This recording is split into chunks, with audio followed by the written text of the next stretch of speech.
still surfing, but more than anything, I think what keeps me going now more than anything is there is so much out there now. I mean, it's not limited. I mean, the old school spots that I still skate, that I've skated for 30, 40 years, they're still available, which is, the heat's kind of off when it comes to that. You know, it's not like street skating where the security and the cops are chasing everywhere. We're not sneaking into as many people's backyards and stuff because we don't really need to. Even though that's still happening in the underground, and there are some guys that are solely, that's their mission, is to find backyard pools.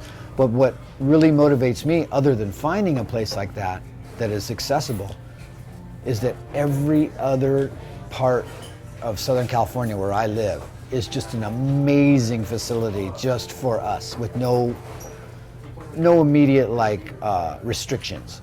You know, we're just basically there to have fun. It's having all those parks, man. Like the one we went to today, it's just like, where they're just like, yeah, come on in.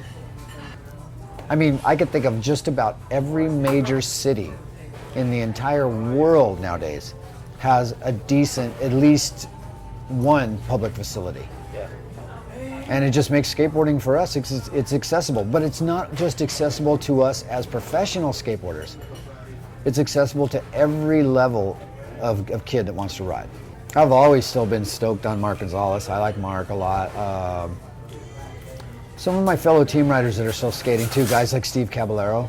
Like, he's just an amazing, amazing talent. Christian Asoy, out doing his thing again and really carrying a positive message. I like Busenitz, like I said. I like guys like that. I like... Is it the speed you like about Busenitz? Oh, man. That guy's... You know what I like about him? Is he's not a one-hitter. That guy will do like 5 tricks in a row, like just bam, bam, bam, like, and just like completely just annihilate, you know, stuff. The list goes on. I could name so many skaters. Anthony Van Engelen, you know, Jeff Rowley. Jeff Rowley is an amazing talent and a very, very nice guy. I'd have to put Tony Hawk right in there. I'd say a lot of the Powell guys for some reason come right to mind right away. I think Lance Mountain. I'd say quite a few of those guys. Mark Gonzalez, Tommy Guerrero. But I would have to put some of those guys, you know, like now that the kids really look up to, a guy like Jeff Rowley or Tony Trujillo, or, well, I would have to say too, some of the guys before me too. Yeah. Guys like Torger and Stacy Peralta, Jay Adams. So there's more than 5 in my book. But, you know, when it comes to skaters, you know, like I said, they're all like brothers to me. So I love them all pretty much the same. Mark Gonzalez. Why is that? Because he's still doing it, because he started at a very young age, and because Mark, his versatility. Like, Mark can skate anything, whether it be terrain, board, does not matter. In the rain, like, I mean, that guy can skate anything. He's a real skateboarder. Probably speed and style, I would think, more than anything. How to go fast and make it look good. And probably a lot of it came from not only being one of the Z-Boys and showing kind of that more kind of low-slung, surf-oriented influence, but also being able to actually transfer the energy that we got from the beach surfing to concrete. And, you know, being able to do an aerial and making it. Nobody had really done aerials before we got in the backyards and the pools and started doing them. And so then you see the skate parks with bowls in them.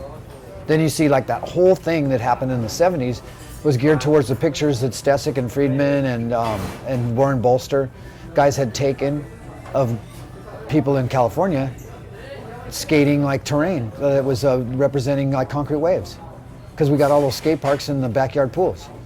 So that's where it went for a while. But then that influence is still incorporated in street skating too now, though, man.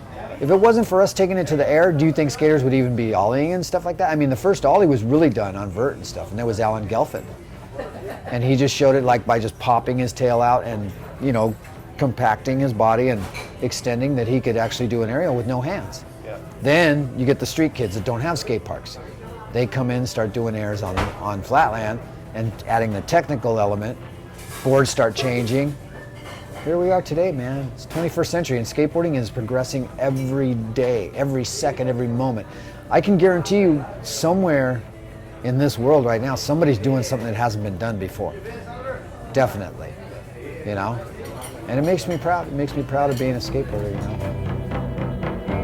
know.